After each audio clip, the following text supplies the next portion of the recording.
पुन्हा एकदा अगदी मनापासून स्वागत। आज आपण बघणार आहोत मुगाच्या डाळीचं वरण, जे अतिशय चवीला सुंदर होतं। मुगाच्या डाळीऐवजी तुम्ही दोन्ही डाळ मिक्स म्हणजेच मुगाची आणि तुरीची डाळ मिक्स करून सुद्धा वरण बनवू शकता। पण हे फक्त मुगाच्या डाळीचं वरण जर बनवलं तर ते पचायलाही हलकं असतं, शिवाय टेस्टलाही खूप छान लागतं। तर सगळ्यात आधी इथे मी डाळ धुवून घेणार आहे। 1 वाटी मुगाची डाळ मी इथे घेतलेली आहे। त्यामध्ये भरपूर पाणी घालायचं आणि हाताने चोळून डाळ धुवून घ्यायची, म्हणजे जो काही कचरा असेल किंवा पावडर असेल डाळीवर ती निघून जाते।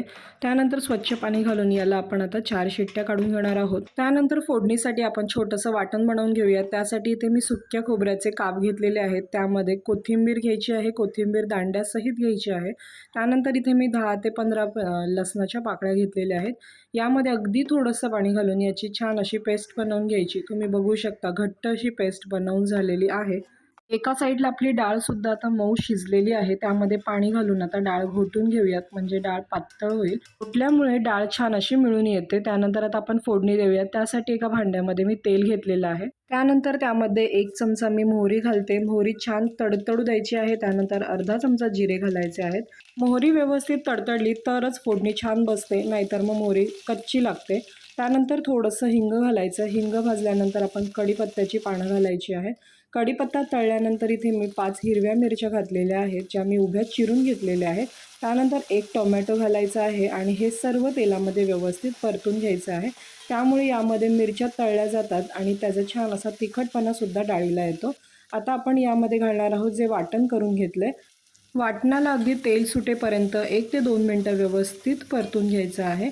खोबरं असल्यामुळे याला छान असं तेल सुटायला लागतं आणि जो या फोडणीचा सुगंध आहे तो अप्रतिम असतो। जोपर्यंत फोडणीचा सुगंध येत नाही तोपर्यंत हे वाटण परतून घ्यायचं आहे। तुम्ही बघू शकतात वाटणाला छान असं तेल सुटलेलं आहे। त्यानंतर आपण यामध्ये अर्धा चमचा हळद घालणार आहोत आणि हळद फक्त या वाटणामध्ये मिक्स करून घ्यायची आहे। त्यानंतर यामध्ये आपण घोटून घेतलेली जी मुगाची डाळ आहे ती घालणार आहोत। त्यानंतर यामध्ये थोडंसं पाणी घालायचं आहे।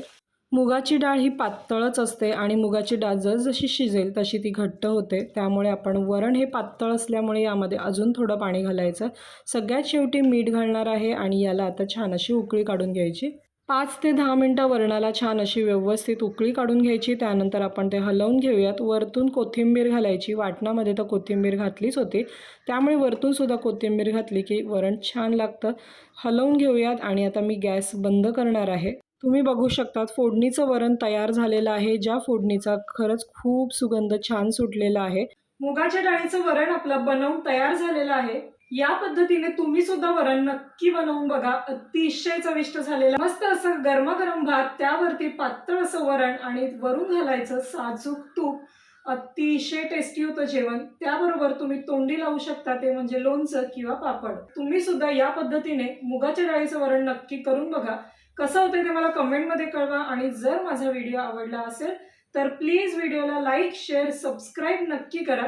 भेटूयात अशाच आणखी सोप्या रेसिपींसहित। तोपर्यंत हेल्दी खा, आनंदी रहा। धन्यवाद।